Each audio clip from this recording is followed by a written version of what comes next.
Running, perfect. Thanks, Lisa. Hopefully everybody can see that. Okay, so what you've got on your screen in front of you now is our plan for this session.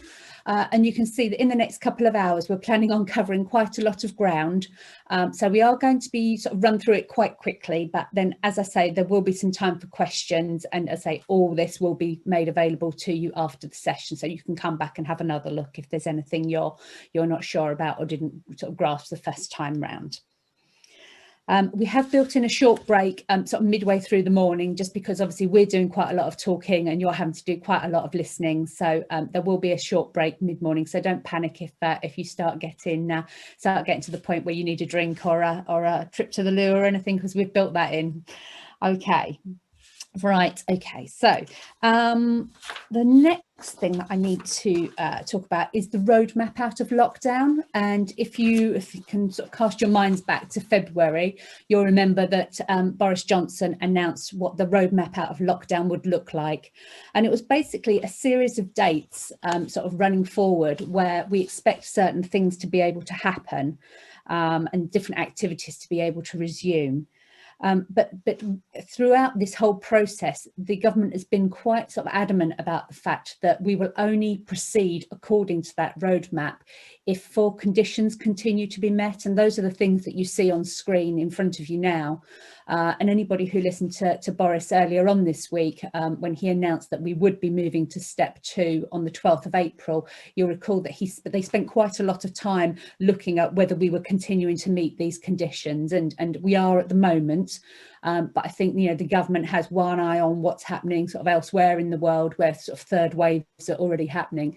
And obviously, if that became the situation in this country as well, and any of these conditions stop being met, then I think there's no doubt that the government would put a halt on coming out of lockdown, or, you know, potentially even throw it into reverse. So I think that's just a sort of a point to bear in mind as we sort of talk about reopening halls, is that, you know, yes, at the moment we seem to have a green light for the dates that Lisa's going to talk about very shortly, but, you know, there is no doubt that if things went pear-shaped for any reason, then we could reverse this process.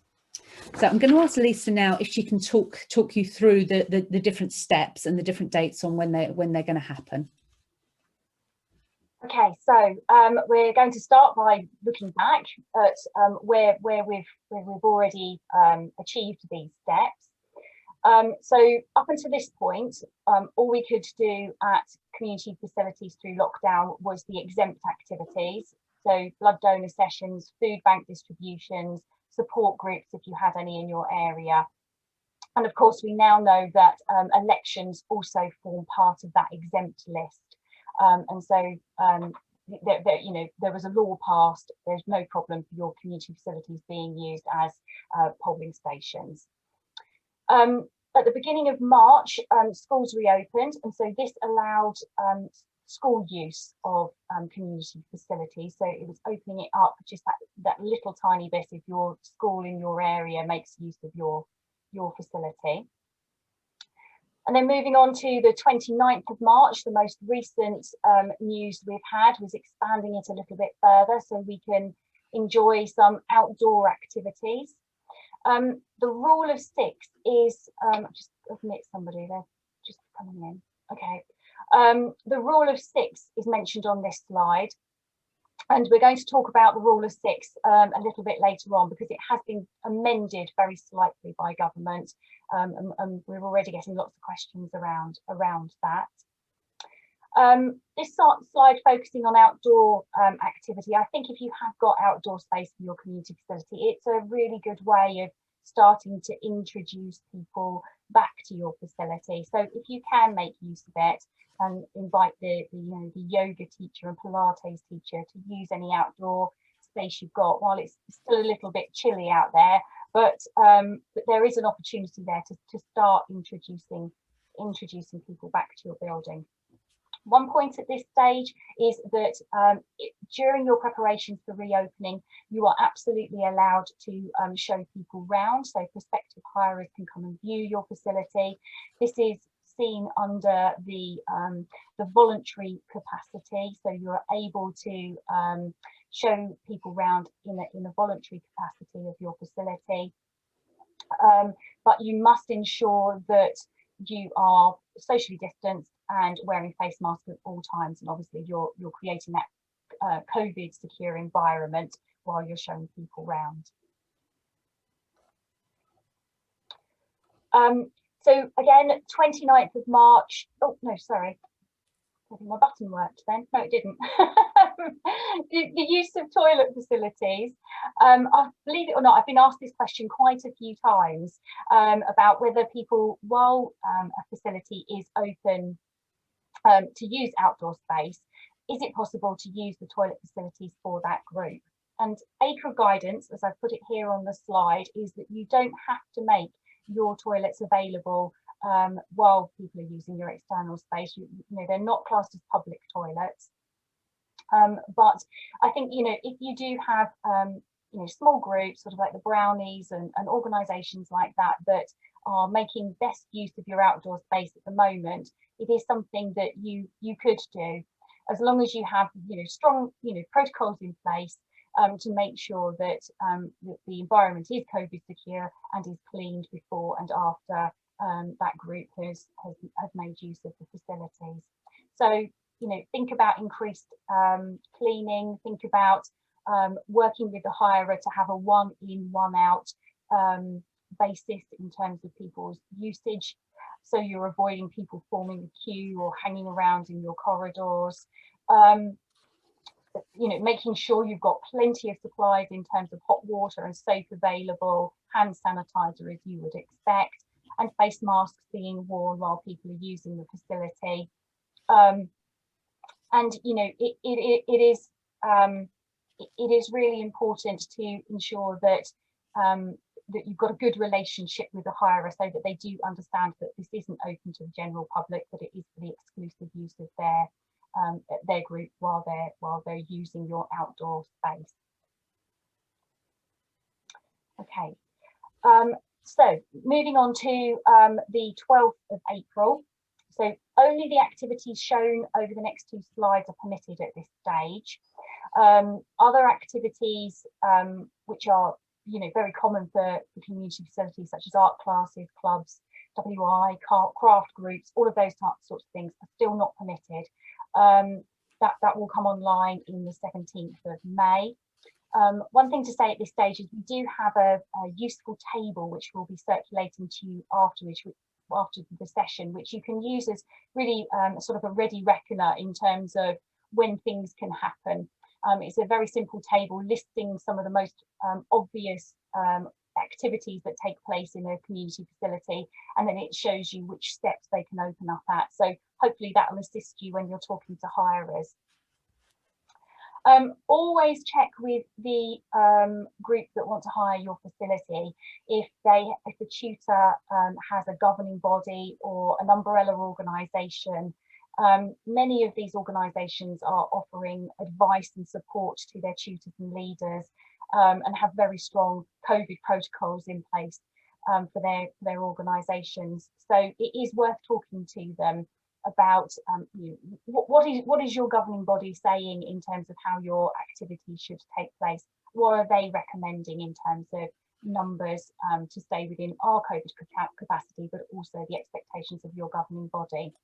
An example I've got is through the kind of like the grapevine. I've been told that the Brownies have been advised to stick to no more than 15 young people attending a session at any one time. So what you might find is if you've got you're lucky in your area and you've got a very large Brownie pack, what they might ask to do is to split that into smaller sessions, so having multiple bookings rather than just one large session that they would have had previously.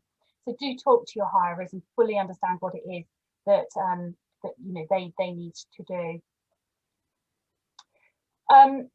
We've got on this slide as well the point here about wakes and weddings. Bearing in mind that hotels and restaurants aren't open at this stage, you might be in a position where you do find that you're getting an increase of inquiries coming from the public around this area.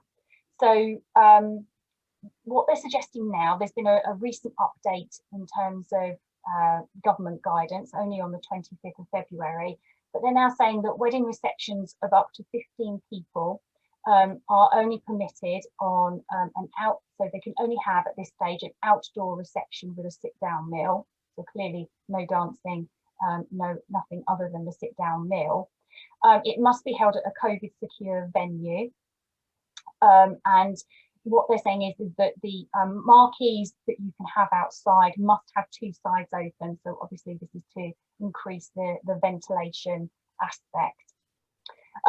So bear that in mind. If you've got outdoor space, if you've got access to a marquee to be able to be putting up, it might be something that you can consider in the coming weeks. It's also been confirmed that children's parties with a maximum of 15 adults can be held indoors at this stage.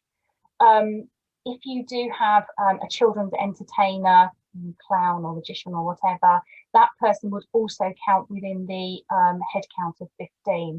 So you need to be really clear with the hirer about the numbers that would be permitted in terms of adult head count for that activity.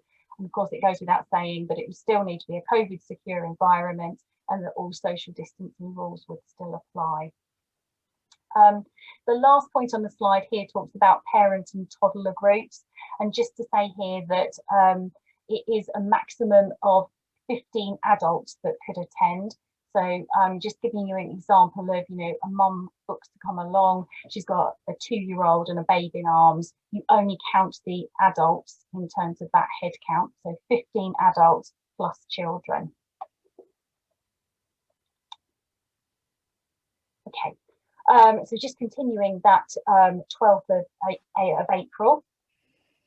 Really important to remember at this point that indoor events that are bringing people together are still not allowed to happen. So you're trying to avoid people mixing with other households. That must wait until step 3, so 17th of May. The only exemption that there has been all the way through this to that rule is the fact that support groups, parent and children groups, communal worship, and obviously the wedding receptions that we've spoken about all fall into the, it seems quite complex, doesn't it? But all of those things are okay, but you must try and avoid the other set of activities of bringing households together. So only the things shown on these 2 slides are acceptable at this stage. Social contact rules will continue to apply at all of the settings.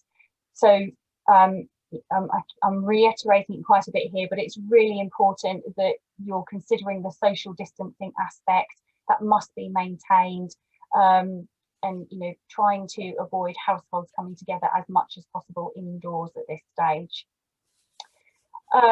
If you intend to hold outdoor events, such as I know village halls quite often are involved in sometimes car boot sales if they've got a large external area, or maybe outdoor markets, we're suggesting that you do check with your local authority just to see if you need any additional licenses at this time to cover these activities. As we understand it at this stage, government will be issuing further guidance to local authorities on how to run and manage outdoor events. So I would absolutely suggest, do check with them, just make sure that they aren't adding any additional requirements to these sorts of activities that would normally be there. We've also been asked about if exercise groups can take place outside but use the the toilets in your facility.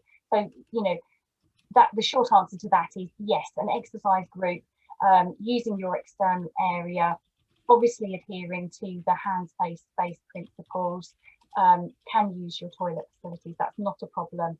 But as I understand it at this stage, that changing rooms aren't actually open, but they could have access to your toilet facilities, as we previously explained. Libraries are going to be open again from the 12th of April. So there's an opportunity there. If you have a mini library or a book drop in your facility, then that can be open to the public again. And likewise, we've already talked about outdoor markets. You can also have indoor markets from the 12th of April because it falls under the retail aspect. So markets, craft fairs, they can take place in your facility, but obviously you would need that risk assessment and to ensure that you've got a COVID secure building. Okay, so I'll hand back to Alison. Okay, so there's just been some questions coming on the chat whilst Lisa's been talking, I think particularly around children's parties and just understanding the rules there. So just to reiterate that from the 12th of April, yes, you can have children's parties indoors. The maximum number of adults that can attend that party is 15. But yeah, children, there's no particular limit on children. I mean, I think in my experience, it would be quite unusual to have 15 adults at a children's party. But again, you do just, and we're going to come on to what your building's COVID secure capacity is. We just also need to bear that in mind as well. So we'll have a look at that. I think I can see some other questions coming in. So before we just cover off that next stage, oh gosh, sorry, there's been a lot. Hold on, let's have a look. Should a bowls club be allowed to use the pavilion kitchen to prepare food and drink to serve outside, or is it only commercial use to serve outside? We're covering catering later, aren't we? But I would suggest that I'm assuming is this with regards to from the 12th of April? So if like from the 12th of April you've got a bowls club obviously using outdoor space adjacent to your hall, then I don't think at that point they can use the kitchen. I think they can use the loos if you make that available to them, but I don't think from the 12th of April they can use kitchen facilities. Keeping the rest of the building locked to the public. Yeah. So that's that one. At what age do children become adults with regards to head count? Is it 18 or is it? I would have thought it would be 18, but I think it's probably 18 for that, and we will double check that and we can confirm that. I mean, the issue is obviously you can have mothers who are younger than 18 that might attend a parent and toddler group, so there is kind of that, isn't there? I think it's probably a bit of a grey area, but I'll make a note to follow that one up. Yeah, children's drama group requirement for face masks. Obviously, at this point, yes, you could have a children's drama group taking place, and yes, they would need to just obviously think about face coverings. Anybody over the age of 11 obviously has to think about face covering. And if we permit a children's party to take place and the adult organised and it doesn't ensure social distancing, would we be liable? No, absolutely not. At the end of the day, we're going to come on to this. Your responsibility as a building management committee is about setting the framework for which activities happen at your hall, and we'll give you the tools to do that. So, for example, special conditions of hire and things like that you'll need to implement with your hirers. Once they've signed into that contract with you to say that they will abide by then that responsibility shifts to them. So, you know, if chaos breaks out and the neighbours report that there's some mad party going on, the responsibility lies with the hirer. It does not lie with you as a committee, because you have obviously contractually passed that responsibility on. So we'll come on to that, but yeah, please don't worry about that. Okay, so I was just going to cover off now just some things. Obviously, we're a bit betwixt and between. We've covered off the first two steps in the roadmap out of lockdown, and Lisa's going to come on and talk about steps 3 and steps 4 shortly. But obviously, some of you will be thinking about reopening, because you will have activities that potentially need to take place in your hall from the 12th of April now. So these are some of the things I think are sort of quite fundamental that sort of you just need to sort of have in your minds while you're thinking about planning to reopen. And we're going to talk about each of them in turn now. And the first one is probably the most important one at this point, and that's about understanding the rule of 6. So Lisa's going to kick off on that. It is a little bit complex, so bear with us. We're trying to make it as easy as possible to understand, but if you've got questions, please don't worry, because we can pick all those up, no problem at all.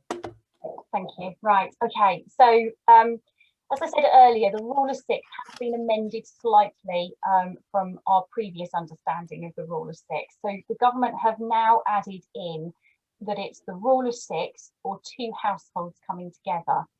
Those 2 households could be larger than 6. So this is where it's going to get quite complex for you when you're thinking about and planning how to accommodate events in your building. As Alison said, that the responsibility sits with the hirer as much as yourselves on this one. So it's about understanding what the hirer wants and you being able to set out the room in line with your COVID rules for your building, for your capacity and your 2-metre social distancing rules. And then, then understanding with the hirer, what family groups might be arriving or whether they are individuals who will be forming a group of 6 and sitting at a table, or couples that would then come together to form a group of 6.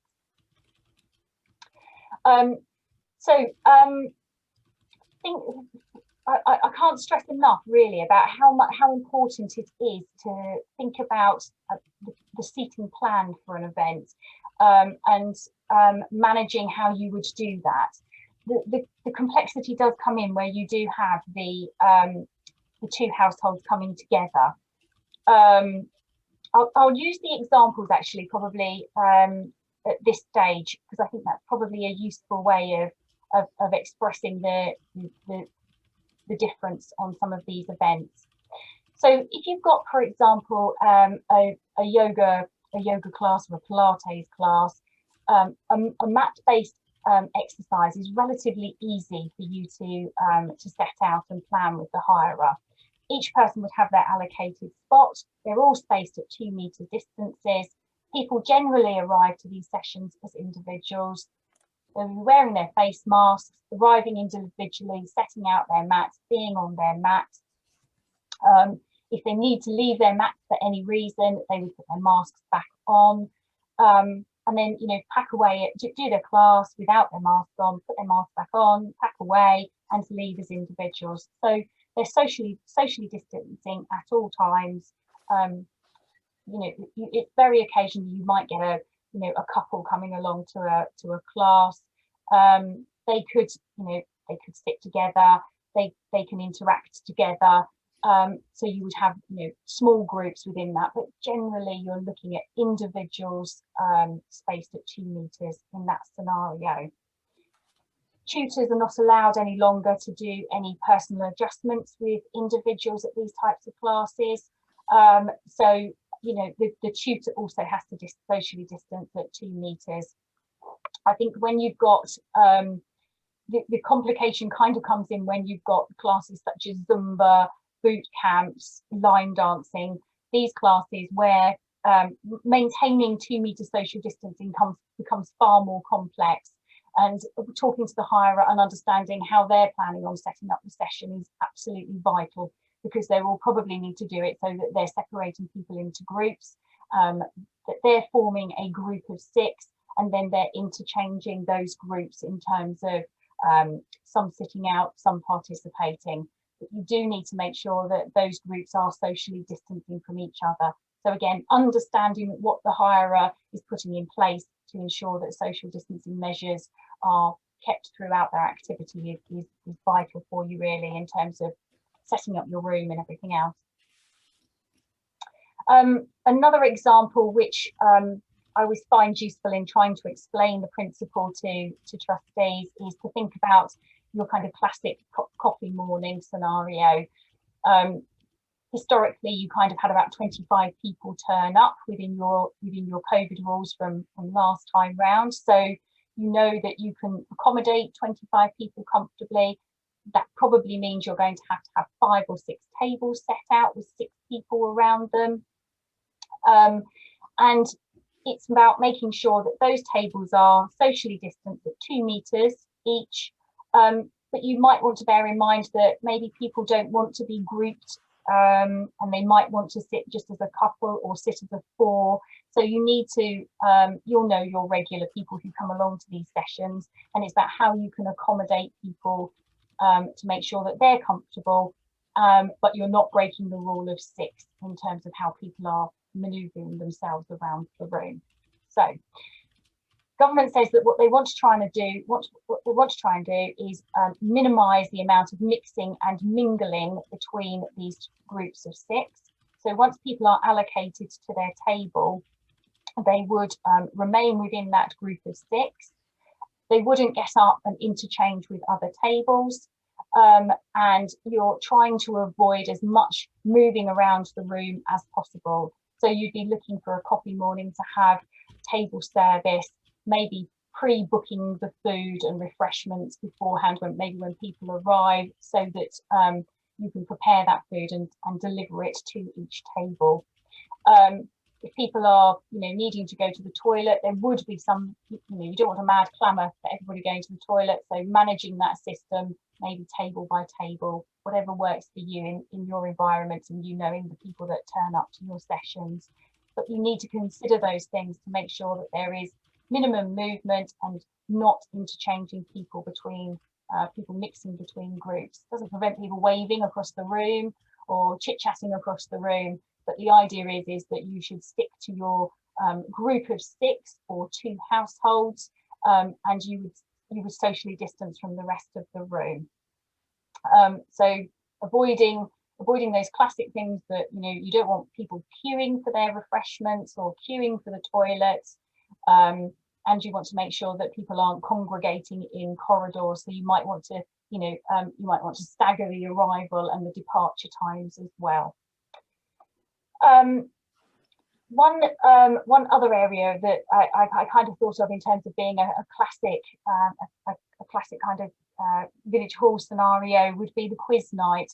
And the thing that, you're putting the principles in place about keeping it COVID secure, the rule of 6, people sitting around their tables. Also make sure that people aren't sharing pens and paper as well. So they're bringing their own equipment with them, they're bringing their own pens, their own paper. And what you don't want at the end of the quiz night is for people to start interchanging pieces of paper between them for marking. You're going to have an element of trust, and people mark their own answers. So it is about keeping people with their own equipment and not sharing pens and potentially passing the virus around. So just to sum up, this area is quite complex, and much of it will be dependent on your venue and obviously the families that you have coming along to events. Just to reiterate, you're trying to avoid people mixing and mingling outside of their group of 6 or 2 households. So you need to keep that to a minimum, and it might help to think of things in terms, when you're doing your planning, to think in terms of pubs and restaurants and the sort of seating arrangements you would see commonly in that scenario. Ideally, you're trying to keep the tables 2 meters apart, and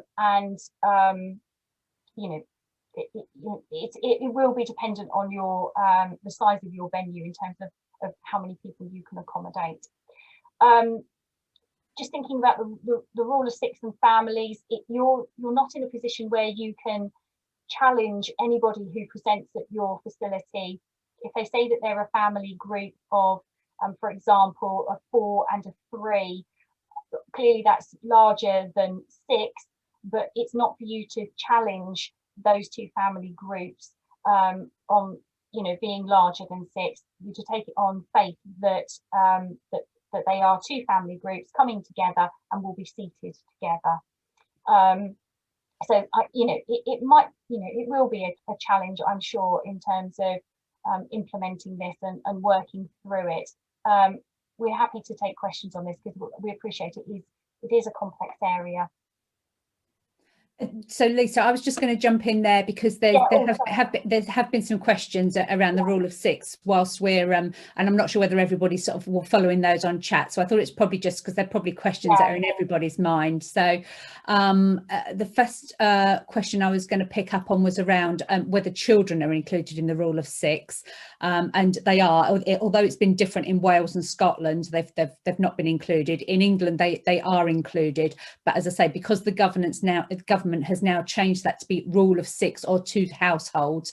That does allow that potentially you could have a group bigger than 6 if they're 2 households wishing to, you know, sit together. So as Lisa said, you know, if you had a family of a mum, dad and 3 kids plus granny and grandpa, you know, that's obviously you know, a bigger than 6 group, but it's 2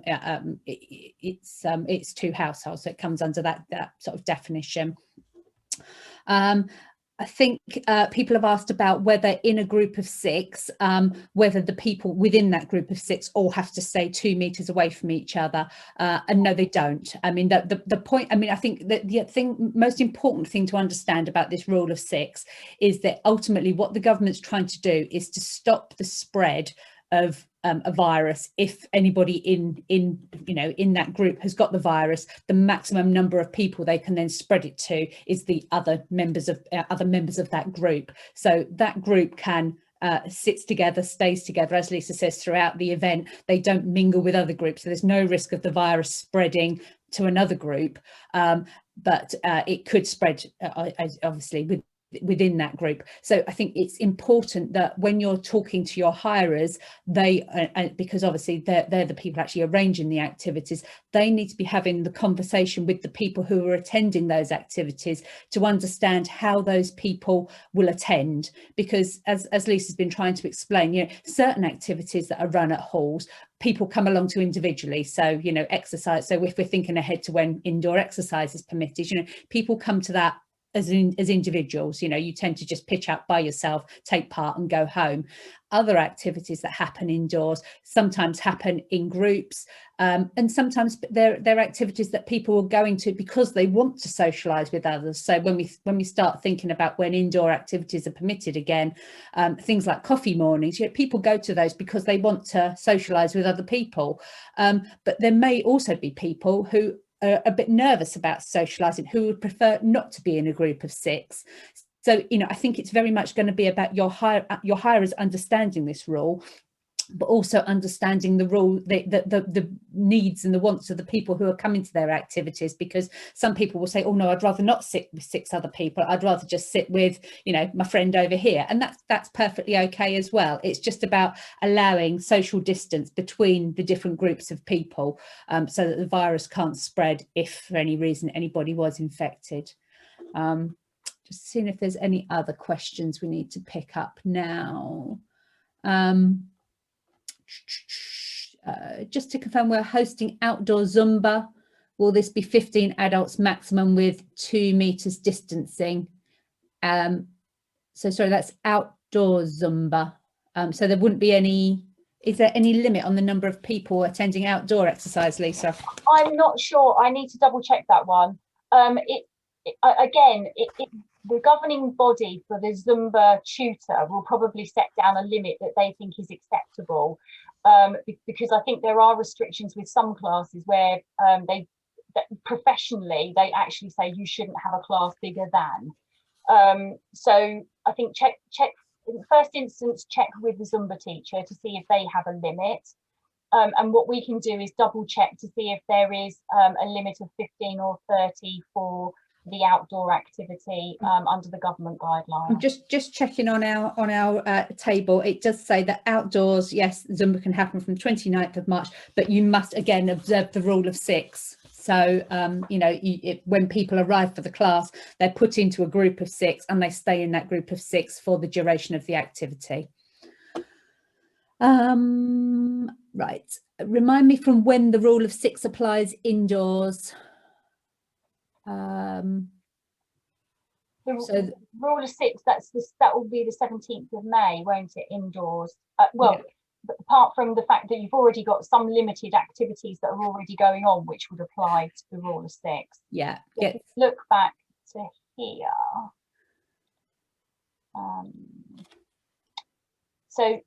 You know, as it says here, in March, the rule of 6 applies to all outdoor activities. And then you would then have, if you've got the limited use on the 12th of April, the rule of 6 would still apply on those activities. Okay. Somebody's asked about elections. I was going to come on to that very shortly, but in short, the councils that arrange the elections, so the district councils that arrange the elections, will be conducting their own risk assessments and will come equipped, obviously, with all their own equipment, etc., for running those polling stations safely. So you don't really need to worry about that. If your hall is used for that, they will be well aware of what's required. What I would say is they will almost certainly ask to see a copy of your COVID-19 risk assessment for your venue, and we're going to talk about those later. So hopefully that will clear up some of that. Somebody's asked about 1 metre plus. So yes, so although social distancing of 2 metres is still the rule, you can go down to 1 metre if you've got additional measures in place.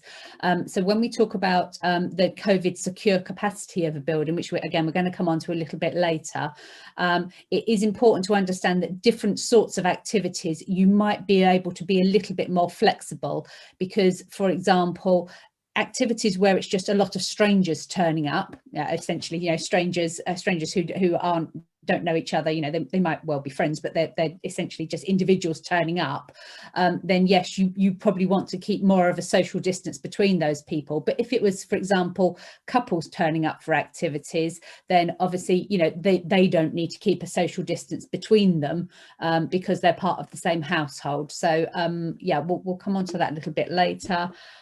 Do people still need to wear a mask when they are seated? Yes, they do, unless they're eating or drinking, or unless they're exempt from wearing a face covering, or if they're doing something that potentially could be compromised by them wearing a face mask. So I don't know if they were in a kitchen with a face covering on, they wear glasses, it's hot and steamy, and they're using a very sharp knife, and they could potentially lock the ends of their fingers off, you know, then it would be acceptable to remove your mask for that activity and then to put it on again afterwards. I think you just need to be very sensible, but yeah, face coverings are still required, and you know, unless you're eating or drinking.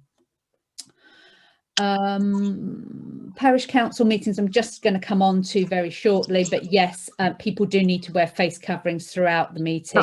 That's good. And sorry, Tessa, you're asking questions about people being socially distanced as they are not in the same household or bubble. I'm not sure. I think that was a follow-up question from a previous question.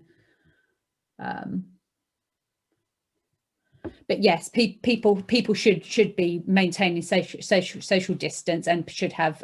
Oh, thank you. Thanks for clarifying that. That's great. Okay, right. Let me come on to parish council meetings, because I know a lot of your community buildings will be used for parish council meetings.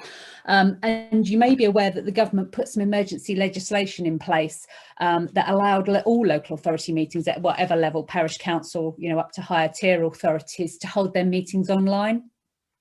But that legislation times out on the 7th of May. So after that, parish councils, all local authorities, will have to go back to holding their meetings in person. I have to say there is a sort of a lot of lobbying going on by local government association bodies like that to try and convince government that local authorities should be allowed to continue holding meetings online. But at the moment, we really do have to plan for the fact that after the 7th of May, they'll have to go back to being in person. The important thing, I guess, to note is that because of the obligation to provide public access to parish council meetings and things like that, you really need to think about, parish councils need to think about delaying their sort of May meetings until after step 3, which is the 17th of May, because that's the date from which we're likely to be able to have a greater range of indoor activities. So, you know, that's probably a good date to have in mind as a first possible date when a parish council meeting can take place indoors. The other thing to note is that some of your village halls and community buildings may well be used to host the annual parish meeting, and that's a legally sort of a obligation that has to be held each year in a parish, and it's essentially when the parish council reports back to the community on what it's done, but it also invites reports from other bodies, so like village halls, to come and report back to the community about what they've done over the last year. And again, they should be held after step 3 happens, so after the 17th of May, hopefully. But the other thing to note about those is there is a deadline for holding annual parish meetings, and that's the 1st of June. So there's quite a tight sort of time frame when parish council is going to have to slot those meetings in. I was obviously just going to pick up about local elections here, but I mean, obviously the organiser of the election will take responsibility for ensuring social distancing both inside and outside the venue. They'll limit the numbers who they will allow inside the polling station at any one time, and everybody in there will need to wear a face covering unless they're exempt. Voters are going to be encouraged to bring their own pencils or pens along to vote. They will obviously be very aware of things like the need for ventilation and hand sanitizer and regular cleaning, and they will take responsibility for those things. We were told by people who attended a session yesterday that they'd actually been in contact, this was in South Cambridgeshire, that the district council there had contacted them about the risk assessment for their hall being used as a polling station. So I suspect that you will be contacted if that is the case. Right, should I just have a quick check of those questions that have just come in before we move on to the next slide? Does an instructor need to use a face mask when delivering a class? I believe they do, Lisa. It depends. Yeah. It's something, there's always it depends on all of these things. If they were delivering an activity such as yoga, Pilates, or Zumba or something like that, no, they wouldn't wear their face mask while they're actually doing the activity, but they would replace their face mask if they were to move around the room or if they were to leave the room for any reason. So while you're actually doing the activity, you can remove your face mask. Okay, brilliant, thank you. And then Anita at Waddens asked about, does the lapse between 7th of May and the 17th of May mean a suspension of local democracy, as we aren't able to meet online but can't access village halls either? I think they can. Can they use a village hall for a parish council meeting between those dates? It's not a voluntary meeting, and I think that's there is this kind of this void, I think, in terms of if you've got and we'll come on to this with the next slide with the trustees meetings, but if you're a voluntary organisation, technically you can have a meeting, but a parish council isn't a statutory body. So I don't know, we might have to put that back to NALC or CAPALC. Yeah, do you mind making a note of that, and we'll pick that one up. As I think you're right. I think potentially there is. It's what do you do? Either you have to reschedule your meeting for after the 17th of May, or potentially it could go ahead, I guess, with very, very strict sort of social distancing measures.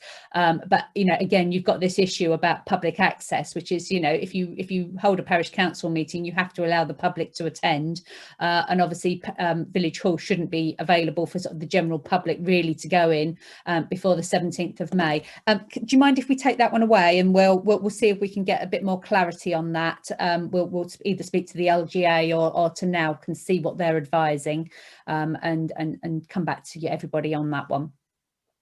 Thank you, Pam and Anita at Leverington, for saying that yes, Fenham District Council look like they're on the ball in terms of COVID risk assessments in respect of polling stations. And yeah, Lois, you're absolutely right. We've still got spots throughout the county where people don't have access to the internet, and that has obviously compromised people, and not everybody who perhaps wants to attend a parish council meeting has access to the internet. So there is a slight compromise on democracy there, I guess. But yeah, it's Unfortunately, I think it's one of those things that, you know, now people have experienced how it can work. I don't know how, you know, whether there will ever be a move fully back to all meetings being held in person, again. So yeah, it's a real challenge. Okay, I'm going to let Lisa talk about trustee meetings now. As I say, I don't want us to get too far behind schedule time wise. So just thinking back about what we were saying about the meeting before the 17th of May, ACRE's advice is that trustees should not come together for physical meetings until after the 17th of May. And we're working on the principle that we're assuming the timeline isn't going to change at this stage. Until that date, ACRE's advice is that you should still rely on your Zoom meetings, your email and phone conversations if you do have urgent and important decisions to make quickly. When we do get back to a point where you are able to have physical meetings within your hall, remember that, and it sounds really obvious, but do remember that your meetings they need to be COVID secure as much as they are to any other member of the public. So do make sure that you're keeping the same principles in place as you would for your hirers for your own meetings. If you do have to meet in your hall to deal with something which is practical about reopening or is an urgent matter, so you're preparing for reopening and you've really got to have a meeting where everybody comes together, it can't be avoided, then you can go ahead and do that. But we're advising people that if you do have to come together for an emergency meeting together in person before the 17th of May, that you actually record in your minutes your reasons that you decided that it had to be a physical in-person meeting rather than using Zoom, email or phone alternatives. So just make sure that it's transparent and clear about your reasons why, if you have to call an emergency meeting in person, that you're minuting that for your record should you ever be challenged. And my other point really would be, and I've kind of been saying this over the last year, but any decisions that you're taking while you're unable to meet formally as a committee, that you are recording those decisions so that you have a minute of any decision that you have taken that can then be ratified by a proper meeting when you're actually able to get back together and have an official committee meeting. So do note down in a minute every decision that you're taking in the meantime. Many of you will have also postponed your AGM from last year. So if you have an AGM that's coming up before the 17th of May, obviously we're going to be in a position where we've got to postpone it again. So do think about how you're going to manage that in terms of postponing it, but then also think about how you're going to manage the physical meeting when we come round to it. I know people don't rush to come along to Village Hall AGMs. If we get one man and a dog, we're really lucky. But do think about that for some reason it might be popular this year. You might be taking a really important decision about a new development or whatever. You might want to put a booking system in place just to make sure that you stay within your COVID capacity rules for your venue, and that you can ensure that your meeting is COVID secure going forward. Okay, back to Alison. Okay, right. I think we're caught up with questions at the moment, so thank you for those. So I just wanted to reiterate that NHS Test and Trace continues to be used. So the regulations for the collection of contact details are still in place and are expected to stay in place until the 21st of June as a minimum. And what that means is that every hirer using your hall must comply with the obligation to either collect individuals' contact details, or to ensure that the people attending their activity scan the QR code that you display at your hall. So your obligation as a hall management committee is to ensure that you display a QR code. And if you don't have one of those already, one of the resources we're going to send around to you will tell you how to get one of those, how to download one of those from the internet, and then you just print it out and put it in your entrance hall. So as I say, the obligation is on the hirer to ensure that as people come to their activity, they either scan that code, or if they don't have the means to do that, because obviously not everybody has a phone with a camera, that instead they need to collect people's their contact details, and then they must hold those for 21 days after the event, just in case there is an outbreak that's potentially linked to your hall, and then they can obviously, the NHS Test and Trace can get in touch with everybody who attended that particular event. Obviously after 21 days, if there's no contact from Test or Trace, then obviously those details can be confidentially destroyed, so shredded or whatever, because obviously they are people's personal data, so you just need to be a little bit aware about that. Hope that clarifies that. And then, oh, hello, there's some questions coming in about QR codes, so let's just pick those up. Oh, sorry, there was one from Sue at Fulbourn. We were due to have our AGM in January. Do we need to hold the AGM, or do we just wait until the next one comes around? You'll still obviously need to go through the process of making sure that you're adopting your annual report and your accounts, so you can tide it over to your next AGM, but you will need to make sure that you do agree those documents at a formal meeting. This year, and yeah, so when you have this year, you'll need to make sure you do the previous ones. You can't just skip them. You do need to make sure that you actually agree and adopt those documents, and then there's a public vote on them. Okay, thank you.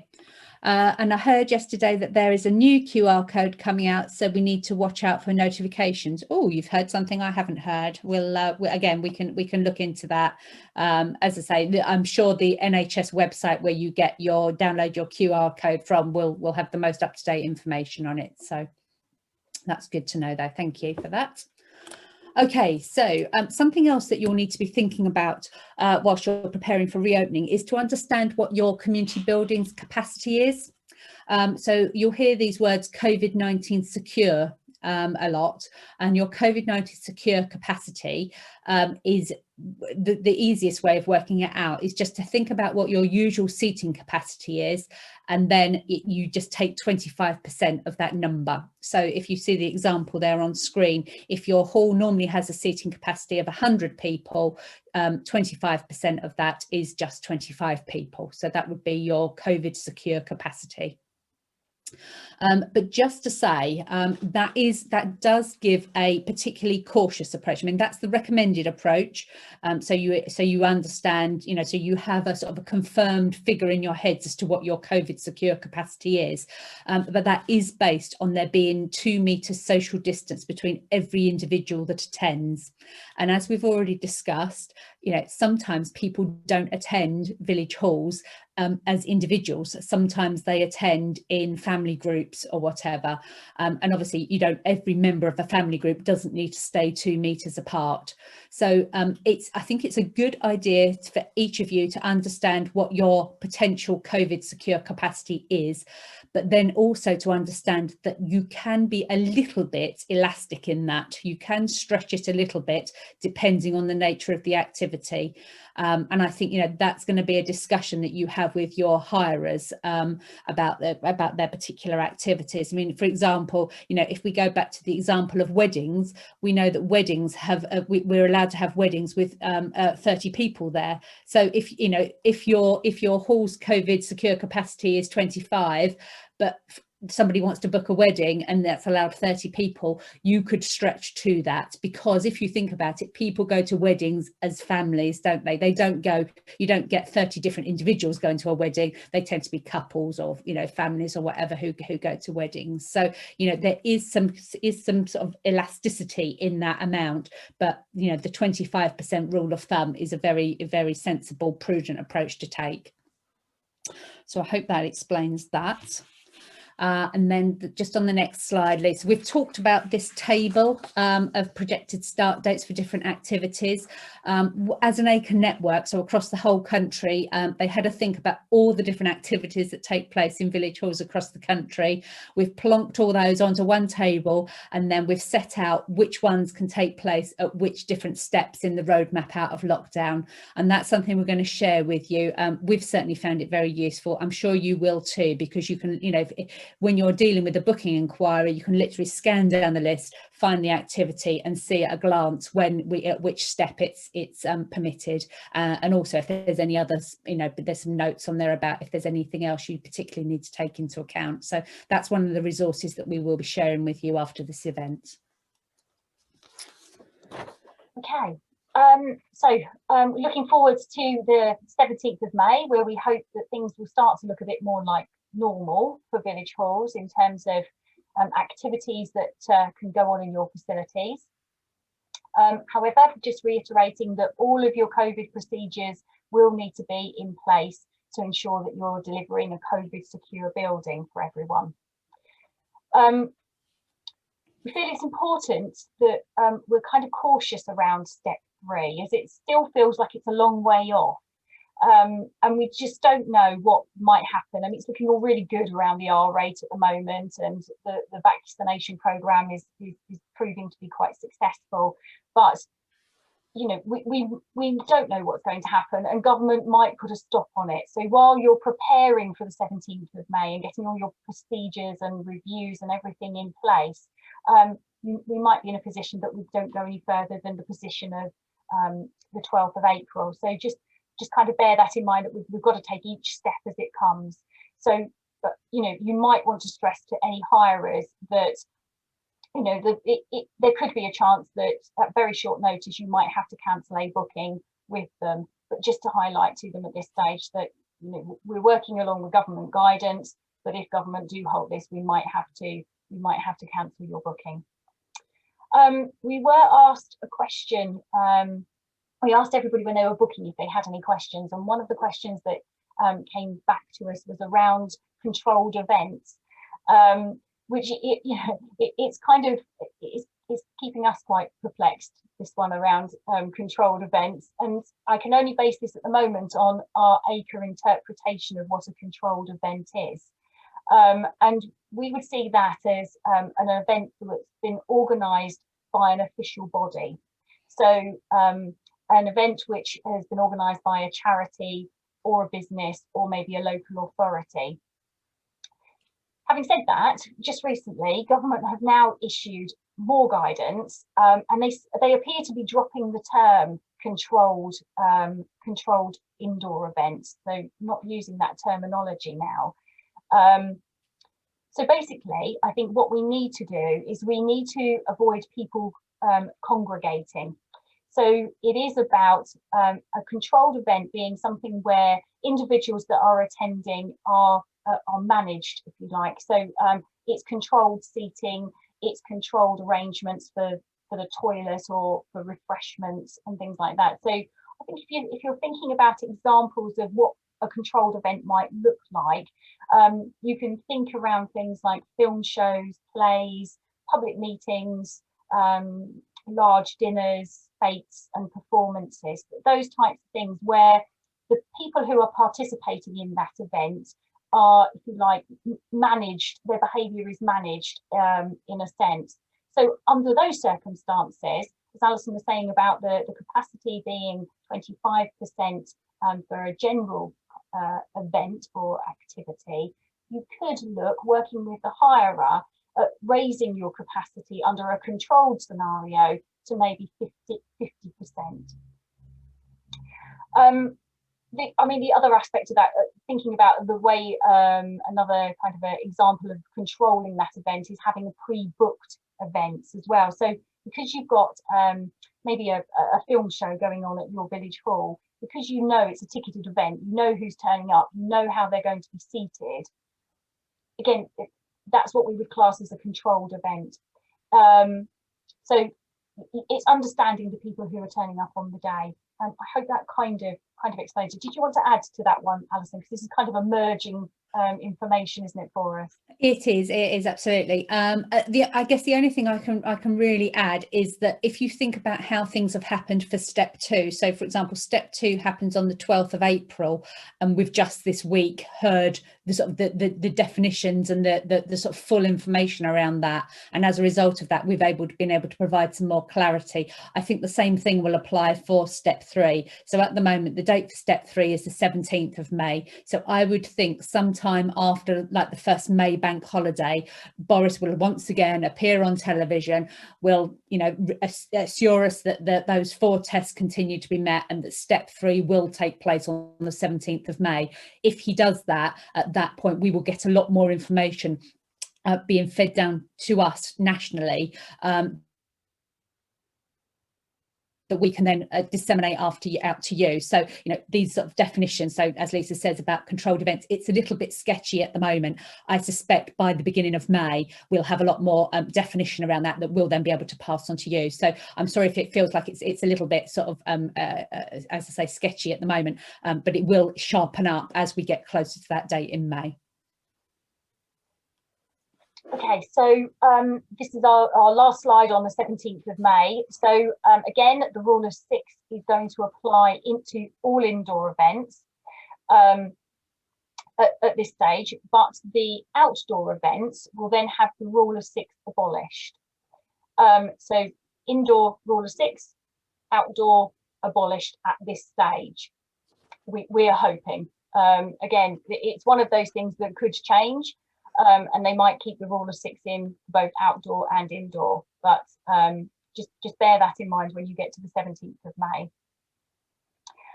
We know that governments are kind of reviewing the whole guidance around social contact between friends and families. So, and of course, we're hearing in the news about vaccine passports being under consideration.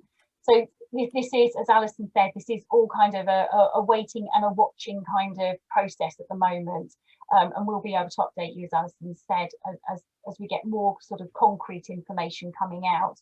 But we're really hoping that if they do bring vaccine passports in, that will only apply to larger venues like theatres and stadiums and things like that, and that it won't impact on village halls. Because it could be, you know, quite a burden for everyone to manage.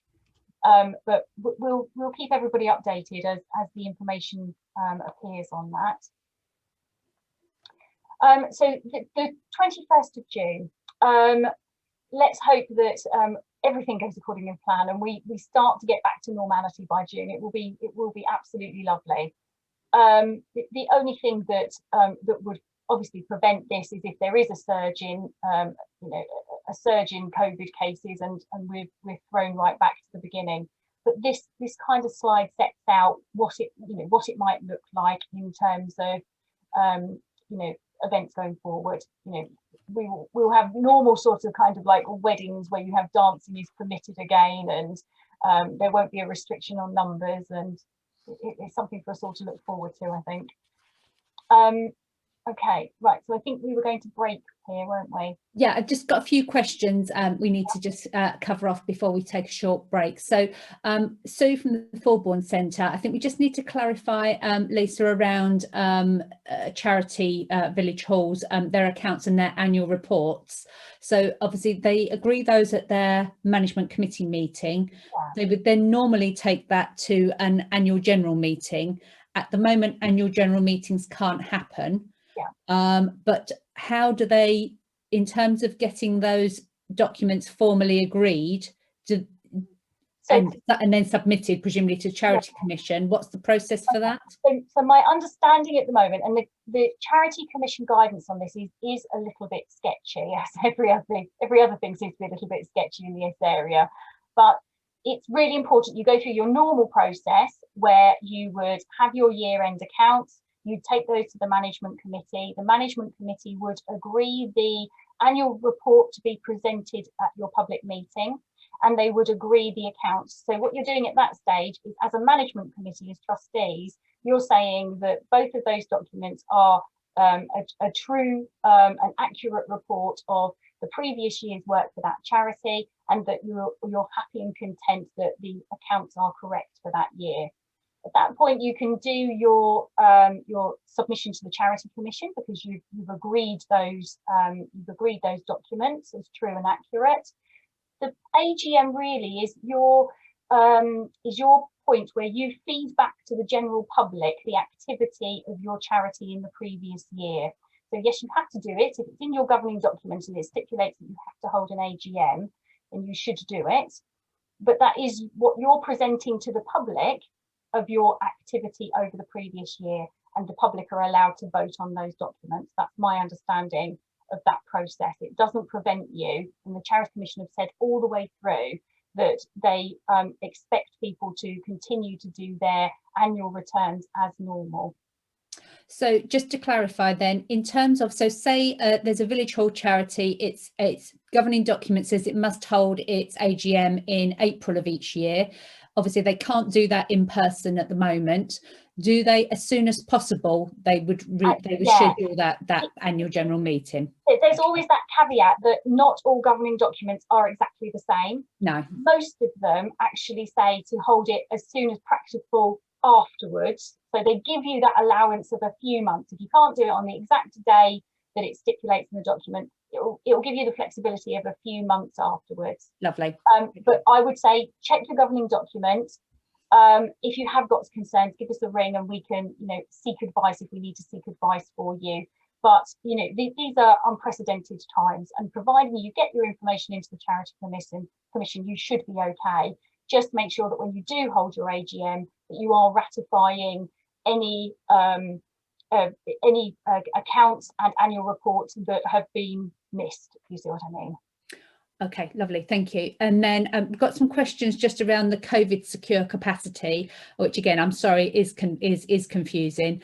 But essentially what we're saying is that your hall's COVID secure capacity for indoor events that happen after the 17th of May should be 25% of your normal capacity. So yeah, somebody, I think Anita at Wadden's absolutely said right, it's a quarter of your usual capacity. But then what we've also said is that for certain types of event that at the moment are being called controlled events, and whether that's what they'll be called come the 17th of May is anyone's guess, but for certain types of events that are likely to be things like controlled performance events, so perhaps stewarded events where there's a significant degree of control by the hirer around the behaviour of the people in the room, i.e. they're controlling it, they're seating people, they're directing different rows to use the loos at different times, they're those sorts of events, then there's likely to be that you can then raise your capacity from 25% to 50%. But as I say, we're waiting for more guidance on that. But for the moment, from the point at which you reopen until we've got more definition, work on this 25% capacity. And then obviously just to confuse you further, just to obviously say, I did say you can be a little bit elastic with that depending on the nature of the event. 25% is a really good rule of thumb. Nobody will be able to fault you if you stick with the 25%. But if you want to just be slightly flexible for particular kinds of events, and just raise that from, because of the nature of how people are attending that event, i.e. in couples or in families, you could just raise that a little bit. Hope that clarifies that. And then, so can there be dancing in May, as in sequence dancing in pairs? Dancing. Need to check the I think dancing is. I think it will be dependent on if they are married couples. From May, I think that's okay, isn't it? Yeah, I'm pretty sure it is. Yeah, I mean, the adult dancing classes, yes, can resume from the 17th of May, but it will be a rule of 6, or as you say, if people are in pairs, then obviously staying in those pairs for the duration of the activity. So we are also responsible to the parish council. Oh, that's an arrangement. Do we report to them before the public AGM? It will be dependent on what is in your governing document. Yeah. So the governing documents usually stipulate whether there is a responsibility to report to the parish council annually or not. So again, have a look at that, and if you've got any questions around your governing document, send it through to me. I'm more than happy to have a look for you. Yeah, Yep. Jenny at Loves Farmhouse has said, when we had our AGM in December, the Charity Commission were permitting all charities to hold their AGMs via Zoom and video conference. Yes, they were. Yeah, Yes. in some cases, people haven't wanted to do that because they didn't feel that it was inclusive, because people couldn't, you know, we've already talked about areas where there's poor broadband, or, you know, maybe older people don't have access to the internet or access to Zoom. So there's a whole sort of myriad of reasons why some charities have decided that it would be easier to carry it over than it would be to actually hold the meeting. So it's really down to your circumstances for your charity. Yeah, as people have pointed out, the Charity Commission permission to hold AGMs online expired at the end of March. So yes, now it's a case of waiting until you can hold them again in person. And then just one final question. Annika at Willingham has just said there's a comment about dancing being permitted from the 21st of June.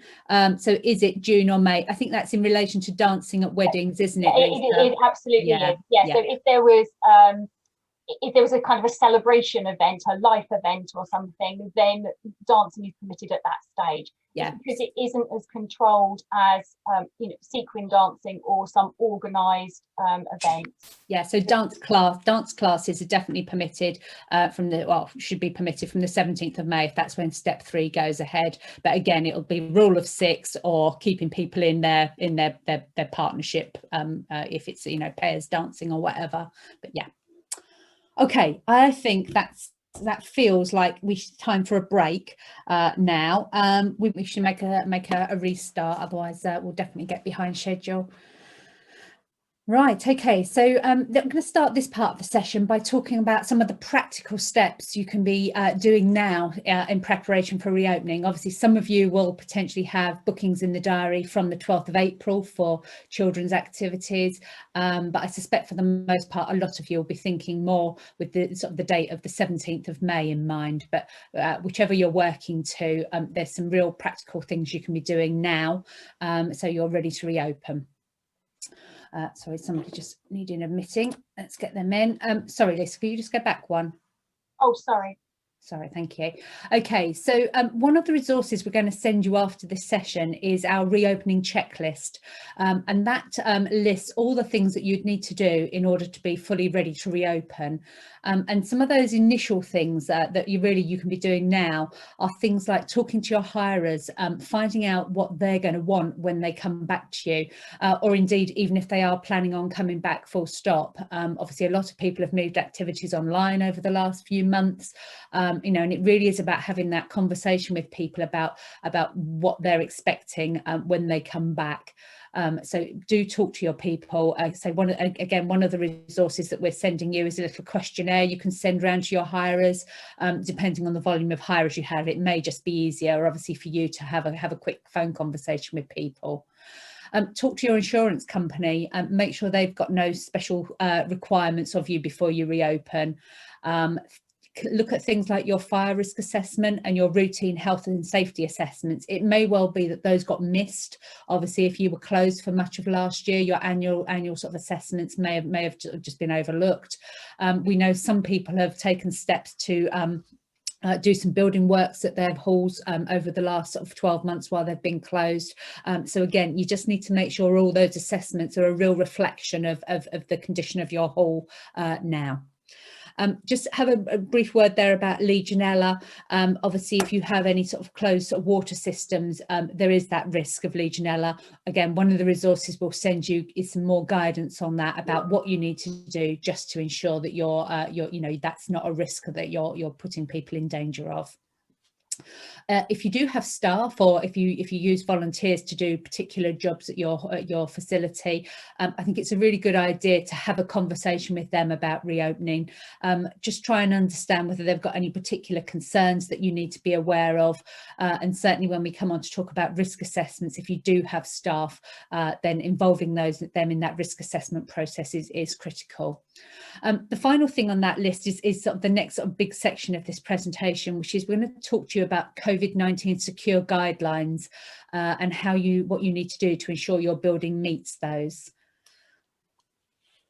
Okay, so there's 6 key points within those guidelines. The most important, perhaps, of which is about this need to undertake a COVID-19 risk assessment, and we're going to come on to that in more detail next. But you can see some other things on the screen there that, again, we're going to talk about individually, but they're all the things you need to do in order to ensure that your hall meets those COVID secure guidelines. And assuming that you can do that, there's then a poster that you can display, which again we'll send round to you. But you know, the poster is one of the ways that people can be assured that your hall is safe to enter and visit. So they're all requirements in order to meet those guidelines. If I talk about the risk assessment process next. Thank you, Lisa. Thanks. Okay, so some of you, I mean, there obviously was a period sort of mid last year where we were able to reopen our community buildings for a short while. And some of you may well have undertaken a risk assessment at that point. If you did, or whether you haven't yet undertaken a risk assessment, now's the time to pull that document out and to review it. There is a new template, sorry, the same template but an updated version of it that we will circulate to you, and obviously the reason I'm saying is just look at the new version of the template is because obviously we have updated it to look at to take into account the rule of 6 and 2 households that we've been explaining to you this morning. So it's even if you have done a risk assessment before, it might be an idea just to compare side by side with the current template to make sure you've not missed anything that needs to be updated. What I would say is don't reopen until you've done that process and thought about how you're, if any risks that there are, how you're going to mitigate against them. I think it's the real practical things that you need to be thinking about. I mean, I know risk assessments can sometimes seem terribly bureaucratic, but you know, in this context, just make sure it's really practical. What are the absolute risks in your building? So it's you know, don't just take the template and think, oh well, I'll just stick my name on the top of it and that'll be fine. You need to apply that risk assessment process to your particular building. What are the hazards that actually apply within your building? You know, are there particularly narrow corridors, or is the kitchen very tiny, or you know, how are the, you know, the loos configured? Those kinds of things. You just need to think about the specifics for your building. I think it's fair to say that obviously, you know, you may have one person on your committee who's perhaps more adept at undertaking that kind of paperwork, and it's fine to ask that person to do that. But collectively, as a management committee, you have a responsibility for that risk assessment. So it is important that that document, once it's drafted, is shared with everyone, and that everybody owns it and understands the risks and what you're going to do collectively to reduce those risks, minimise those risks to your hirers. I've mentioned about consulting with your staff. Obviously, you know, staff are particularly at risk if they're obviously working in a hall where people are coming and going. So it's important that staff have an opportunity to feed into that document. And obviously the most important thing is once your risk assessment's done, there will be other people who need to see it. So not least, obviously, your hirers who will need to be assured that it's safe for them to resume their activities at your hall. And one of the things that you can then do is you can also ask your hirers to undertake their own risk assessments of the activities they're going to bring to your hall. And again, we've got a template that we can share with you that you can pass on to your hirers and ask them to complete. A lot of people have, I mean, I suspect as village hall trustees, you know, a lot of you have done sort of bog standard risk assessments, and a COVID-19 one is just a sort of an extension of your usual type of risk assessment. But sometimes people won't have ever been through that whole risk assessment process before. So again, the template that we can provide might be helpful so that your hirers can think about those risks as they relate to their activities being delivered in your hall. Right, okay, I think the next slide might be you, Lisa. Okay, so we're going to take a little look at what to do if someone's taken ill at your premises. So what you can do at your entrance point is you can display a poster. Again, we can provide a template for you to do this, which actually asks people if they're feeling unwell that you know they should not enter your building.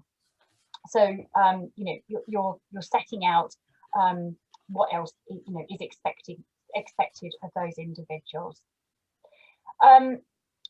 The last point on the slide here mentions about, if someone's taken ill at your facility. Previously, we had advised through ACRE that you would need to have a separate room or an isolation room where an individual could be taken if they were taken ill on your premises. However, it's now recommended that you don't necessarily need to have that special room, which is dedicated isolation area for somebody. So what you can do is make sure that hire is aware of a procedure that you want to set down in terms of how that will be managed. So is there an office space that somebody could sit in while they're waiting to be collected or waiting for an ambulance or whatever the scenario is? But really it's kind of enhanced in terms of your first aid procedures. How would you manage that process, and how would you articulate that to your hirers, just to make sure that that they understand what to do if they find themselves in this scenario, especially if your trustees who aren't on the building, you aren't in the building all the time, and you don't have staff in your building every single day. If you do find yourselves in a position where there has been a case of somebody who's been taken poorly during an event, it's really important to make sure that you do a deep clean of the facility. You can either have a professional company to come in and do that deep clean, or you can do that. It's perfectly okay for you to do that deep clean yourself. On the government website, there is guidance which tells you how to clean a non-healthcare setting, and we can provide you with that link so that you can read the guidance there. I would absolutely stress that it's important that you have in stock the PPE that's required for that clean. So making sure that you've got suitable rubber gloves, cleaning materials, disposable aprons, whatever your pack you feel is needed, that you've got it in stock, you've got it ready to go. Once your trustees, volunteers or staff have cleaned through the building, sticking to the protocols that you've laid down, when you've got the waste at the end of it, that waste must be double bagged. So make sure you've got a good stock of bin bags available, double bag your waste, store it securely for 72 hours, because that's where they believe the virus is alive and active for that period of time. So keep it stored securely. And then you can dispose of that waste within your normal normal waste arrangements, your regular general waste. It's really important to make sure that that you're prepared for this situation, and that you're making sure that everybody is aware of what they need to do in advance. So that's making sure that your trustees are aware, your volunteers are aware, any staff that you have at your centre. And most importantly, make sure your hirers are aware of the procedure that you need them to follow. So you might want to talk that through when you're showing them around the building. You might want to talk them through that process, just to make sure that everybody is confident that they know what to do if someone is taken ill. Okay, so then we're going to look at the cleaning element of what we need to do for our facilities.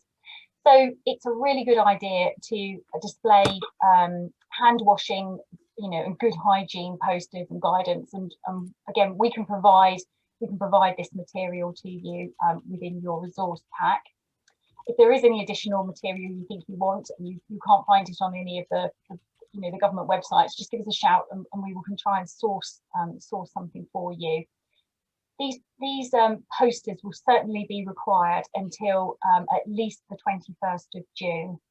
And I think it's probably not a bad thing to have up in your building anyway from now onwards, to be honest, because we might be in a position where government have warned that during the winter period we might see we're in a position where that there is a spike in COVID again, and we certainly have all of the situation around annual flu viruses. So by having those good hygiene messages up, I think it's probably it is a good thing, and you might want to consider keeping them on permanent display going forward.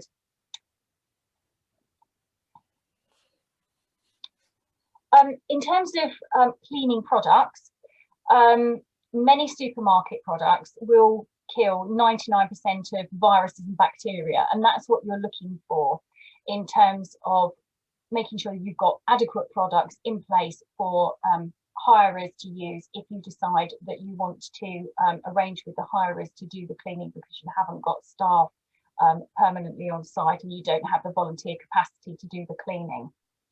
I think by using using the supermarket products, they are things that general households are familiar with, and so it will make people more confident in using those products because they're familiar to them at home, rather than using more expensive professional commercial products maybe.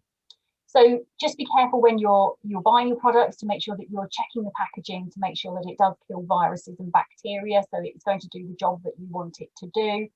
And also think about leaving instructions for people in terms of what you want them to do in terms of cleaning, but also to remind them of the safety aspect, if they're bringing rubber gloves with them, to wear rubber gloves. Obviously you wouldn't put rubber gloves in the pack because you don't want everybody putting their hands into them, but if people are bringing their own rubber gloves with them, to wear them as a precaution. If staff are cleaning your facility, you can also show a poster at your entrance or notice board or a suitable point to show when the building was last cleaned by your staff. That's one way of raising the confidence, I think, of people coming into your building. They know that the building was cleaned through, at 9 o'clock on Wednesday, or whatever. They've got that reassurance that there is additional cleaning going on. So again, that might be something that you want to consider doing. Maybe you have cleaners coming in on a daily basis or a weekly basis, or maybe trustees are doing that cleaning, or volunteers. It is perfectly okay for you to discharge this responsibility to hirers. So I know when we ran these sessions through the first lockdown and reopening process, there was lots of concern from trustees about discharging the responsibility to hirers, but it is perfectly okay for you to do that. And I mean, it will be interesting to hear from trustees about their previous experiences around doing that. But some things that you might want to consider in terms of how you approach this is thinking about how you inform each hirer or group about how they do the cleaning before and after each session. And we do kind of stipulate the before and after scenario so that people know when they come into the building, they're cleaning all of the equipment they're likely to use, so they know it's clean for their group, and then they're cleaning it again so that when they leave, they know they're leaving a clean building for the next person. So it might be useful to think about having a checklist in place for people to use. So you're asking people to clean the tabletops, sinks if they're using them, the toilet facilities, whatever it is for your scenario for that group. It might be worth setting that out in a short checklist so that they've got some idea of what you're asking them to carry out before and after their activity.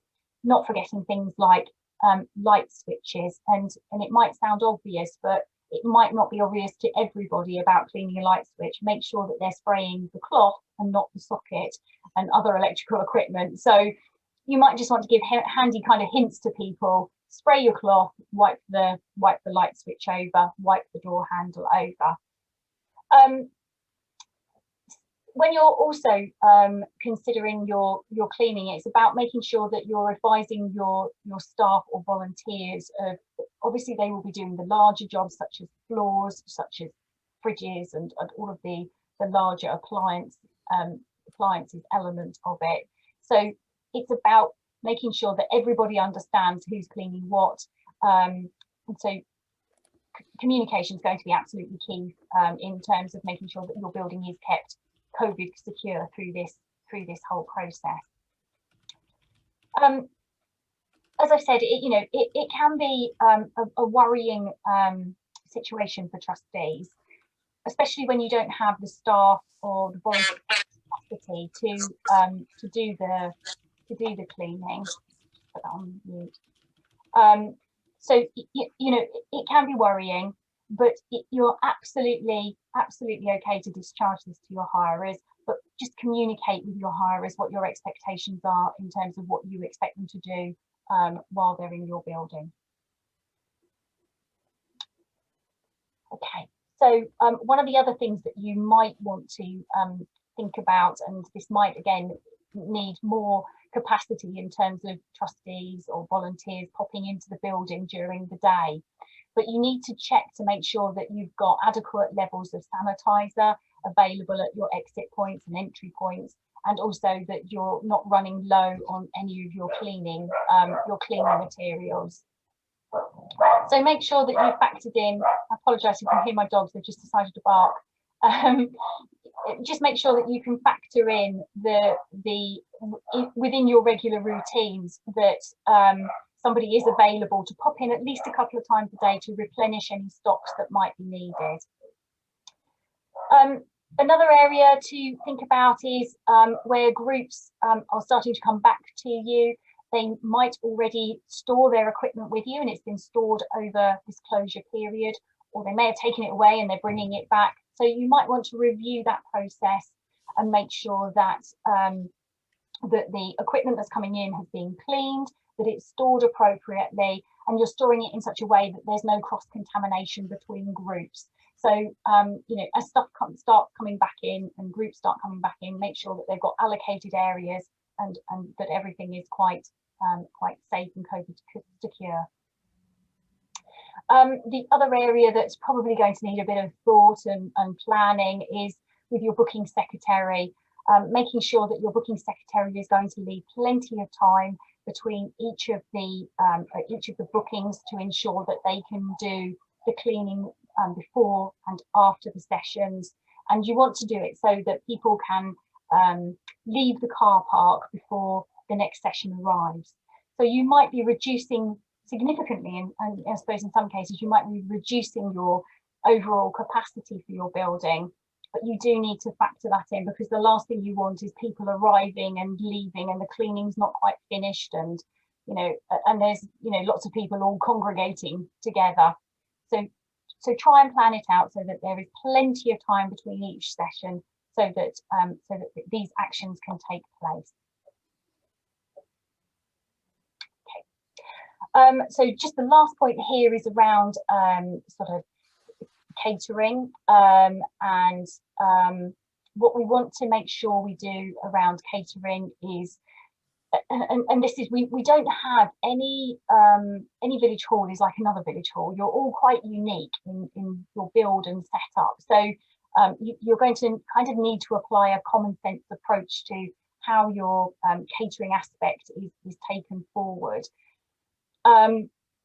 But make sure that obviously social distancing takes place within the kitchen area as it would anywhere else, and that face masks are worn appropriately in the kitchen area. And Alison's already highlighted an area where it would be acceptable to remove your face mask, and that would be if you have a sharp knife and you know your glasses are smeared up.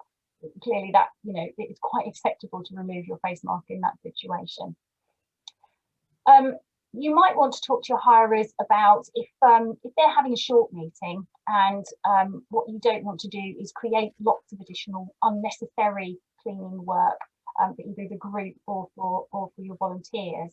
Is if it's a short meeting, you might suggest to them, you know, is it possible that you could bring your own bottles of water, bring your own flasks, and not use the kitchen until such a time where you know, where we've reached June and the whole situation has relaxed. For longer meetings, you might consider that, use the example of an art class, and they have access to the kitchen to make their teas and coffees, and they can be served at their tables that they're working from, and that group is quite happy to spend a bit of extra time cleaning before and after their session. The area there you really need to think about, if you do have that arrangement with groups, is to make sure that, again, you're leaving that checklist of the places that you want to make sure that they're cleaning. So not just work surfaces, but thinking about other touch surfaces such as kettles and hot water boilers. You'll need to leave instructions. Those areas can be hot, they can be dangerous, so you need to be very clear about what you're asking people to do. Wiping down of taps and obviously door handles is essential. And we would absolutely recommend that people bring their own tea towels. Tea towels can be, harbouring germs at the best of times. So we would recommend that it's not something that you provide, but you ask the group to bring their tea towels along to use them during their session. Thinking about quite often village halls will have service from their hatch. So what you don't want to do is create long queues of people. You need to make sure that if there is a queue, that there's social distancing allocated within that queue. So you might want to work with a group and think through the process of maybe doing pre-ordering of refreshments, so that refreshments can be collected in an orderly manner or delivered to the table by a tray. Talk to your group so that they understand the risks that are associated with the traditional method of refreshments through a hatch, and what the alternatives can be. So very much about understanding your hirer, understanding their needs, and talking it through with them. We kind of factored a break in here for discussion. There might be some questions on chat, but just wanted to highlight some of the questions. When we asked everybody to book, we asked people to ask us questions that they wanted to have answered during these sessions, and this is just an example of some of those questions we were asked. What we've desperately tried to do is incorporate all of the questions within the presentation, so we hope we've successfully done that, and this is an opportunity if there are anything coming through the chat that we could perhaps answer. I think the questions on chat have more or less been picked up, Lisa. I just wondered whether, before I just move on to the last few slides, if anybody would wants to stick their hands up, if anybody's got any extra questions and wants to ask them now, you're welcome to. Yeah, hi, Anita at Wharton. Do you want to unmute yourself and talk to us? Sorry, I seem to be asking lots of questions. No, that's good. If, for instance, our coffee morning decide that they are going to deliver the coffees to individual tables for either a group of 6 or a family of 2, does the person that's delivering the coffee need, I assume that they need to be masked up as they're delivering the coffee? Yes, please. And does that person need to just deliver the coffee as it would be in a coffee shop and get the person receiving the coffee to take it off the tray, or does that not matter? There's 2 ways that you could do it. You could either prepare the coffee in the kitchen, have the volunteer or the person responsible for the kitchen prepare the coffee, put it on a tray, and you could call up one person from each table to collect the tray, so that you're avoiding that mingling aspect. You've only got one person walking upwards and up and down to the coffee hatch to collect the tray, or you could have someone deliver it to the table. It's a case of making sure that you wipe down the tray and anything else that people might have touched. That common sense approach about keeping it COVID secure, but you could have either arrangement. Okay, thank you. Anybody else? Hi, Eric. Eric. Oh, sorry. Sue from Fen Drayton. Hi, Sue. Listening to all the things, particularly since we came back, my mind is sort of walking round our village hall, and very much of what you seem to be saying, or Lisa seems to be saying, about sanitation, hygiene, the posters, etc., we have in place. It strikes me that actually, apart from finer changes in definitions of things like the rule of 6 and 2 households, much of what many of us have already put in place needs to stay there, needs to be refreshed, but needs to stay there. Yeah. Am I sort of correct in my understanding? Absolutely. Yeah. Thank you. Eric Yaxley, I think you had your hand up at one point. Hi. Yeah, thank you, Alison. Just a quickie, one of our major fundraising events is a monthly bingo, cash bingo, that we are allowed to do within certain rules. And the maximum number of attendees can reach well into the 90s. Now, I'm assuming we won't be able to do anything like that again until at least after June the 21st. But sort of a question alongside that is, we take cash and we pay out in cash. Now, how do we get around that? I've had this idea whereby we can put the cash into, you know, that stuff that they use to clean baby bottles and stuff like Milton fluid kind of thing. Because the new notes are plastic, so they'd be okay, and the cash would be plastic. Would it be suitable or adequate enough to do that and clean the money before paying it back out again? Or should we try and do a cashless transaction, which might be very difficult because a lot of our people are elderly, don't necessarily have credit cards or debit cards or things like that? I'm kind of erring on the take the common sense approach, and it is about the personal hygiene of the individuals handling the cash, isn't it? Yeah. Making sure, I mean, money is notoriously a dirty product anyway, isn't it? Because it exchanges in so many hands anyway. So, you know, maybe the person who is doing the kind of like the cash element could wear protective gloves, maybe, or just make sure that there's plenty of sanitizer being made available. I don't know, what do you think, Alison? But I mean, that kind of, I mean, if it was feasible, I guess what I would do is I would have the money you're going to pay out, have withdrawn the money from the cash point before, got it all ready to pay out in prizes, and then the money that's coming in, once you've taken it in, you can just not then touch it for 72 hours, and then you've kept the what's coming in and what's going out entirely separate. But I'm not sure whether that's feasible. But as Lisa says, you know, perhaps just ensure that when people are handling money, it really just is a case that they wash their hands afterwards. You know, so the person who's receiving the money washes their hands or uses sanitizer, and you know. Yeah, just it's common sense, as Lisa says. I'm not really sure there's a better way. Yeah, well, I have to work. I'm just worrying giving money back to people and then sort of, do you know what I'm saying? Yeah. So I like the idea of possibly having money up front if you afford it. I think if you could do that, then obviously you, as you're handing it out, as you're handing the prizes out to people, you can say, you know, this money has been, you know, kept for 72, you know, so it well, definitely not contaminated with anything nasty. Just might reassure people if that's feasible. Thank you. Sorry, Lisa, I'm just looking at the answer to another question. Can you just see whether anybody else has got their hand up? I'll see if I can pick everybody up, actually. I can't see anybody indicating. There was just a question, you might know the changing rooms. Changing rooms can open their toilets only until step 2. And then to avoid mixing, people are advised to arrive changed and shower at home until step 3. So I think changing rooms are open for actual proper use from step 3. Sorry, that was a question somebody had asked. Hello, Tessa at Foxton, you've got your hand up. Hi, yes, a follow on from that. What about use of showers in sports facilities? I think that would be step 3, wouldn't it?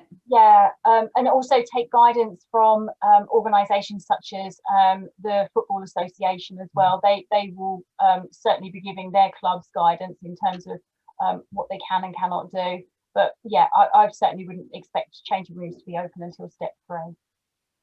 Okay, thank you. Hannah, I think at I think you've got your hand up. Hello. Hiya. Hiya. Yeah, just a quick one. We're just looking at when our mums and tots group starts. Do we have to, because they store their equipment here, do we have to deep clean it before they start, or how does it work with that? Do they have to do it after every group, or? They would have to clean it after each session, but I would certainly recommend to them that if it's been stored there for any length of time, it might be a good idea, because you know you've been closed presumably for quite a few months, that they'll want to give it a clean before their first session. But it would be their responsibility to clean whatever items they've used before and after their session. Okay, and do we have to provide the cleaning products for them to clean their own stuff? I mean, you need to talk to them about what their particular situation is, but I would have thought if they're cleaning their own equipment, then they can provide their own stuff. But if it's something that you've got available in your hall already and you can make accessible to them, if they're just a small sort of local group that don't have much funds, you might want to help them out in that way. Okay, and just one other thing quickly, my phone turned off earlier when I asked the question. When the cleaner does the cleaning around the centre, is there any strict PPE that she should be wearing now? Bearing in mind she doesn't have anyone in the centre when she's cleaning. You wouldn't need PPE, is my understanding, additional PPE, unless you were cleaning after sort of an outbreak scenario, so doing a deep clean. Okay. But she would wear her normal protective clothing. Yeah, but she would, if she's in the centre by herself, she wouldn't need a mask on, a face covering on while she's actually doing her job. No, because she's in her place of work and she's by herself. So no, that's absolutely fine. Brilliant, thank you. Just before we start losing people, if there's any further questions, we'll try and pick them up at the end. But before we start losing people, I'd just like to just briefly touch on hire agreements with you. If Lisa could flick to the next slide, thank you. As you know, we always suggest that halls adopt the ACRE model hire agreement, because that's a legal document that's been passed via the ACRE solicitor, and obviously then provides the contractual arrangement between you and your hirers. I suspect some of you use that, some of you may well have your own, but that's the one we certainly recommend. In addition to that, for this sort of forthcoming period, whilst we're still in the pandemic situation, we are suggesting that you should be issuing additional COVID specific hiring conditions to your hirers, and those hiring conditions will set out very, very clearly what you expect them to do in order to keep your building COVID-19 secure. In the templates we're going to send you, there are a set of these additional hiring conditions. What I suggest you all do is look at those, check that they are appropriate for your hall. Some of them need sort of some numbers slotted in, so i.e. your COVID secure capacity limits, etc. And then obviously you do need to then start implementing those with your hirers, so that they are very clear. So for example, if you are requiring them to take on cleaning before and after their sessions, then that needs to be made clear to them, so that they can't say, oh, I didn't know.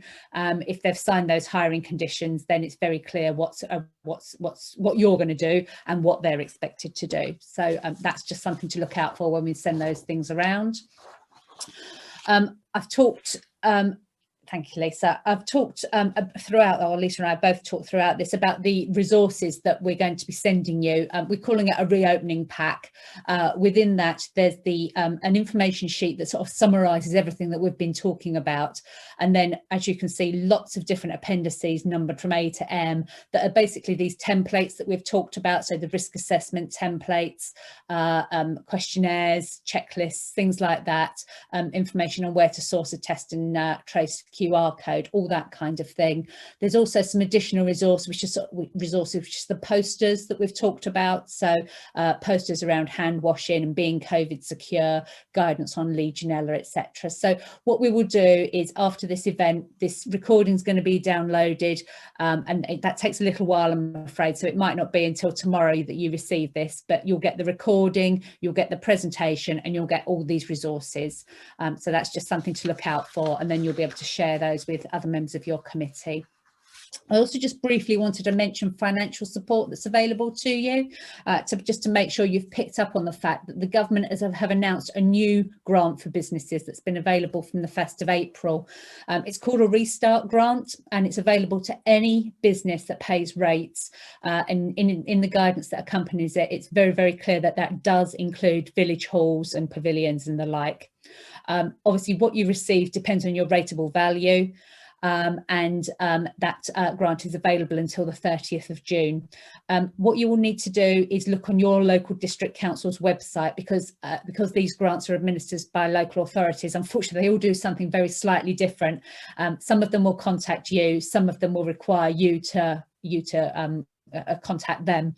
But if you go onto your local authority website, so South Cambs, East Cambs, Fenland, Hunts, etc., Peterborough City, if you go on there, find the coronavirus link, which is usually on the front page, and then you're looking for business support, and then you'll find the details of the grants available under there. Some of them are just getting going. I think South Cambs, Hunts and Peterborough have still just got a message saying that it's opening soon. East Cambs is available for people to confirm their eligibility, and Fenland have said that they're going to contact people directly, and that they're actually going to be paying the grants next week. So some are a little more organised than others, it appears. The other thing to say is that if you don't pay business rates, and unfortunately there are some halls that fall into that category, so church halls, etc., you may be able to apply for an additional restrictions grant, which is another grant scheme that's been going throughout the pandemic. They've extended that for a further period, again until the end of June. So if you are a hall that's not eligible for a restart grant, it is worth asking your district council about an additional restrictions grant, because, as I say, all this money is obviously entirely helpful for village halls and community buildings that have obviously had a complete loss of income really over the last year. We've had some halls actually say to us they almost feel a bit guilty about the amount of financial support they've received, but we would obviously urge you not to feel in the least bit guilty. You are a business in the sense that, you know, you're offering a service to people that people are paying for, and it's entirely right that you should be supported by government as everybody else is. So please do apply for the grants that you're eligible for. Right, the other thing, I'm aware we're very tight, oh, we're over time, I'm ever so sorry. I'll keep you another 2 minutes, just to talk about some future training that we're going to be offering. We've received some funding support from the Cambridgeshire Community Foundation as part of their COVID recovery fund that's allowing us to bring this training to you, and there will be some other aspects that we'll be bringing to you over the coming months. So you'll see those points there about marketing, recruiting new trustees, and how you can get your community more involved and encourage new people to set up activities that they could potentially deliver from your hall. So that's all coming over the coming months. I also just wanted to give you a quick reminder about our usual coffee morning programme that Lisa runs. I know a lot of you already go to those sessions and find them incredibly useful, but if there's anybody who's watching today who hasn't been to one of those before, I would urge you to come along to those. Lisa will include a link to the list of those when she sends around the information to you, and please do book on, because I think they're really invaluable for village hall trustees. I've got